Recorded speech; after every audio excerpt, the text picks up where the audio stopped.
શિક્ષણ રાજ્યમંત્રી પ્રફુલભાઈ પાનસરિયાની ઉપસ્થિતિમાં સૌરાષ્ટ્ર યુનિવર્સિટીનો 59મો પદવીદાન સમારોહ યોજાયો। તારીખ 4 માર્ચ શિક્ષણ રાજ્યમંત્રી પ્રફુલભાઈ પાનસરિયાની ઉપસ્થિતિમાં સૌરાષ્ટ્ર યુનિવર્સિટીનો 59મો પદવીદાન સમારોહ યોજવામાં આવ્યો, જેમાં 14 વિદ્યાશાખાના 42,667 છાત્રોને ડિગ્રી એનાયત કરવામાં આવી।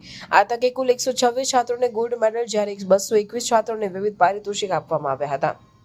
સૌરાષ્ટ્ર યુનિવર્સિટીના કાંજીભૂટા બારોટ રંગમંચ ખાતે આયોજિત આ સમારોહમાં શિક્ષણ રાજ્યમંત્રી પ્રફુલભાઈ પાનસરિયાએ સંબોધનમાં જણાવ્યું હતું કે તમે વિદ્યાર્થીઓ વર્ષ 2047ના પૂર્ણ વિકસિત ભારતની સાંકળ છો।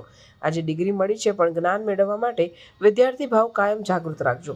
તેમણે કહ્યું હતું કે આજનું સોફ્ટવેર આવતીકાલે આઉટડેટ થઈ જાય છે, ત્યારે સતત વિકસતા રહેવું જરૂરી છે। મંત્રીએ વિદ્યાર્થીઓને જ્ઞાની, વિવેકી, વિનમ્ર, સ્થિત પ્રજ્ઞ, ધૈર્યવાન તેમજ સજ્જ બનવા પ્રેરણા આપી હતી। આ સાથે જીવનમાં કોઈ પણ સંજોગોમાં સિદ્ધાંતો સાથે બાંધછોડ નહીં કરવાની શીખ આપી હતી। તેમણે વાંચનની ટેવ કેળવવા છાત્રોને કહ્યું હતું કે રોજ 1 કલાક મોબાઈલને બાજુ પર રાખીને સારું વાંચન કરજો। આ સાથે સોશિયલ મીડિયાના ભ્રામક જોડાણને છોડીને પરિવાર તથા માતા પિતા સાથે રહેવા અપીલ કરી હતી।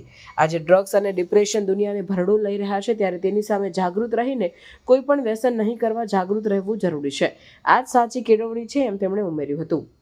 આ તકે રાજ્યપાલ તથા સૌરાષ્ટ્ર યુનિવર્સિટીના કુલાધિપતિ આચાર્ય દેવવ્રતજીના શુભેચ્છા સંદેશનું વાંચન કરવામાં આવ્યું હતું।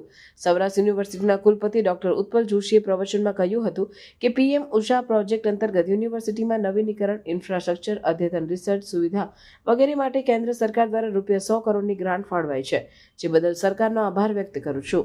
આર્ટ્સ વિદ્યા મંદિરના અધ્યક્ષ સ્વામી પરમાનંદજીએ વિદ્યાર્થીઓને જીવનમાં આગળ વધવાની અને નિરંતર વિકાસની પ્રેરણા આપી હતી, જ્યારે અમદાવાદના ઇસરોના સ્પેસ એપ્લિકેશન સેન્ટરના ડાયરેક્ટર ડોક્ટર નિલેશ દેસાઈએ પ્રાસંગિક પ્રવચન કર્યા હતા।